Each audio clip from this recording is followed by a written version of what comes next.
Hello friends, hi. ఈరోజైతే మనం బీరకాయ తొక్కు పచ్చడి చేసుకోబోతున్నాం. దీనికి కావాల్సిన పదార్థాలు అయితే ముందు చూసుకుందాం.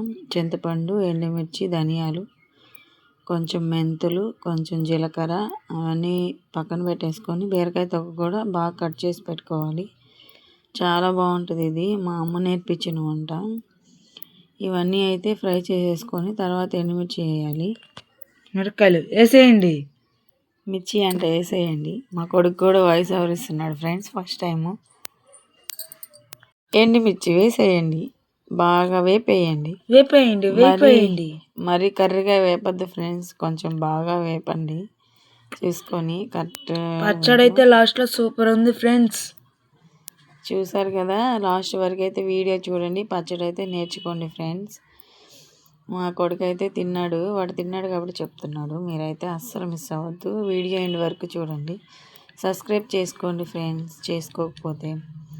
ఎండుమిర్చి బాగా వేపేసిన తర్వాత తీసి పక్కన పెట్టేసుకొని దాంట్లోనే బీరకాయ తొక్కలు అంటే నేను కొంచెం వచ్చేసారు చిన్నగా కట్ చేసి చిన్న చిన్నగా వేసాను. బాగా కలర్ చేంజ్ అయ్యే వరకు వేపాలి.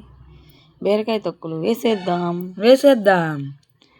వేసేసారా, బాగా ఫ్రై చేయండి. దాంట్లో వేగేసిన తర్వాత కొంచెం కలర్ చేంజ్ అవుతుంది, తెలుస్తుంది మీకు. పచ్చి వాసన పోయే వరకు వేయించండి.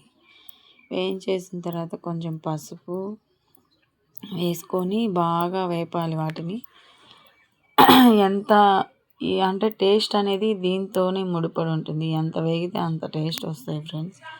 చూసారు కదా, అంత బాగా ఫ్రై అవ్వాలి. అలా ఉన్నప్పుడు దాన్ని తీసేసుకొని టమాటోస్ వేయాలి. టమాటోస్, చింతపండు అంటే ఒక 1/4 కిలో బీరకాయ తొక్క అనుకో, ఒక 2 టమాటోస్ వేసుకోండి, బాగుంటుంది. కొంచెం చింతపండు వేసుకొని బాగా దాన్ని ఫ్రై అవ్వనివ్వాలి. ఫ్రై అవ్వనిచ్చి తర్వాత దాంట్లో మిక్సీ జార్లో, అంటే కొంచెం ఉప్పు కూడా వేసుకోండి ఫ్రెండ్స్, మర్చిపోయాను. మిక్సీ జార్లో వేసేసుకొని స్టెప్ బై స్టెప్ అంటే వేసుకొని తొక్కలు, మిరప్పొడి వేసుకొని బాగా మిక్స్ చేయడమే. కొంచెం వెల్లుల్లి మర్చిపోయాను ఫ్రెండ్స్.